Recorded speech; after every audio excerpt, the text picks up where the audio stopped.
Usapan po yung tagal ng serbisyo, alam yata ni Director Brio nito. Kahit na ako ay congressman ng 2nd District ng Parañaque, I served the 1st District for 3 consecutive terms, siyam na taon po. At kung titingnan nyo ang talaan ng mga nagsilbi ng ganyang kalawak na lugar, isa po ako sa pinakamahabang nagsilbi sa 1st District o Parañaque, 9 years. Ang mga kilala kong opisyal na nagsilbi ng kanyang kahaba, unang-una yung matandang Mayor Bernabe. Pangalawa, nagsilbi ng 3 terms si Mayor Joey Marquez. Pangatlo, of course, our incumbent Mayor, June Bernabe. At isa na ako sa pinakamatagal na nagsilbi ng 3 termino. Pagdating po sa 1st District, and of course, pagdating sa 2nd District, palagi ko ako isa sa pinakamahaba na nagsilbi sa 2nd District sapagkat 6 terms ako na na-elect bilang congressman ng 2nd District. At ako ipapasalamat sa lahat sa inyo, sa inyong pagtulong natin. You know, nung ako'y unang mahalan, ito isi-share ko lang sa marami. Kasi alam nyo, pagdating sa governance, pagdating sa paglilingkod, ang unang-unang requirement para makapaglingkod ka, dapat nakaupo ka. Dapat ma-elect ka, lalo na if you are talking of an elective position. Mahirap paglingkod na ikaw ay outsider.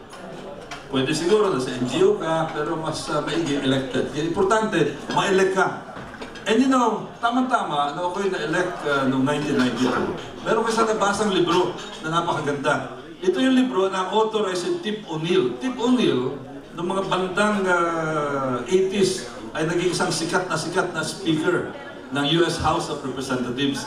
Kasi sa US, napaka-powerful ng speaker. No? Next to the President, ang speaker na, ang marahil isa sa pinaka-powerful na opisyal sa United States. Gumawa ng libro si Tip O'Neill.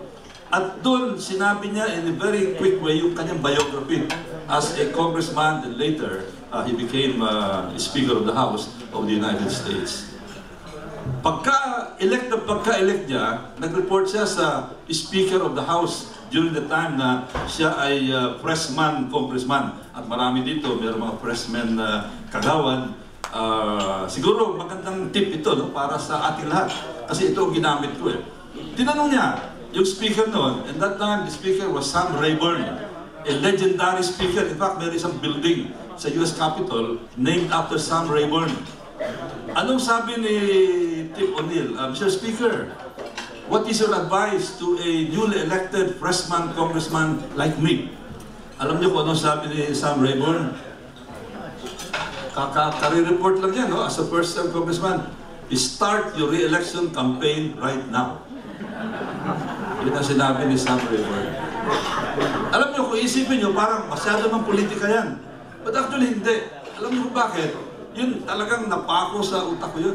Start your re-election campaign right now. Kaupo mo pa lamang, re-election agad ang ginagawa mo. So, some people may think that masyadong politiko, masyadong politicized. Hindi. Actually, alam niyo kung bakit? Ano ang rationale sa sinabi ni Sam Rayburn?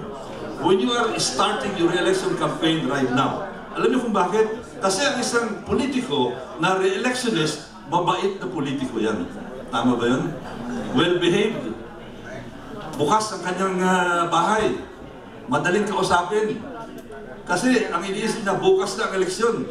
Ang isang politiko na bukas ng eleksyon, mabait na politiko. Tama? Kaya tama si Sam Rayburn.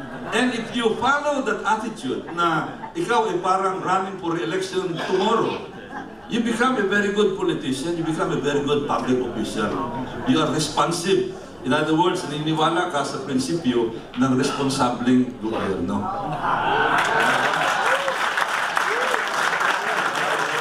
Kaya ito ang tip ko sa mga bagong kagawad. Start your election campaign right now.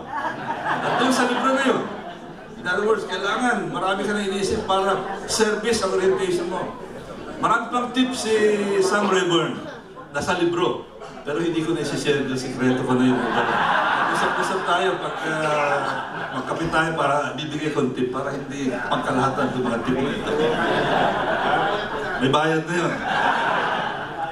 Take it from someone who has been re-elected 6 times. Diba? Pangalawa, isa yung bagay na ginawa ko, knowing that, No, ako'y umupo sa camera. May lounge kasi kami doon eh. Doon magkakape ka, may merienda doon. Alam niyo kung ginagawa ko? Ito, tip ko rin sa mga bagong kagawad. Ang ginagawa ko, kinakausap ko yung mga na-re-elect na mga congressmen. At ang tinatanong ko ba, ano ba yung ginagawa mo? At ikaw ay na-re-elect na congressman. So, ang dami sa mga binabagit, ang ginagawa niya, ano mga tip niya, ano mga project niya. So, yun. Ang tawag dyan, yung tatawag na best practices principle, no? Gagayahin niyo kung anong ginagawa ng mga tao na re-elect na. Kasi siyempre, ang mas alam nila kung paano ma-re-elect eh. Okay? Remember, sinabi ko, you cannot serve if you have not been elected. Napakahirap magsilbi kung hindi ka na-re-elect. Okay.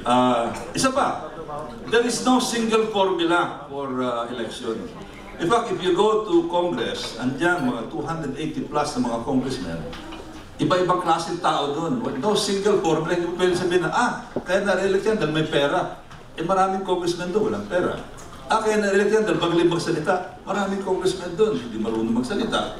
Kaya na-re-elect yan, ang ganda ng PR. Marami rin congressmen doon, napaka hindi maganda ang PR. So kanya-kanyang formula. It depends on the situation. There is no single formula to get elected and to get re-elected. So isa yan sa mga ano natin, no? By the way, gusto ko rin pasalamatan si Director Brion sapagkat binanggit niya yung aking pagtatrabaho sa post office. Maraming salamat at naalala niyo pa. Hanga ako kay Director Brion. He even remembered the name of my project, Project Mercury. By the way, para sa mga medyo bata dito at siguro hindi masyado pamilyar sa background na yan, I was Postmaster General for 3 years. When I was 35 years old, I was appointed Postmaster General of one of the largest bureaucracies that time and even today. Yung tauhan ko noon, 20,000 na mga employees all over the country. 2,000 post offices all over the country. Isa sa pinakamalaking organization sa buong Pilipinas at isa rin sa pinakamalaking budget. During the time when Parañaque had a budget of about 50 million pesos, kasi nung panahon ni Mayor Bernabe Sr., nagsimula ng 50, 80 million pesos, ang budget ng post office sa panahon yan, 220 million. Kaya nung pa man, nahasa na ako sa funds management at kasi natutuwa na ang funds management ay isa sa mga topic nyo rito. Importante ho yan. Hindi lamang operation, maraming kasabi, si Goles, kaya okay sa post office kasi graduate ng math yan, graduate ng operations analysis. Hindi. Ang isa sa mga sikreto, kung ano man yung success na masasabi ko, na ako'y nagsilbi bilang administrador ng post office, yung funds management, yung tamang paggamit ng pondo. Kasi kadalasan yung mga predecessor ko, parati nyo sinasabi, kulang ng pondo. But in my case,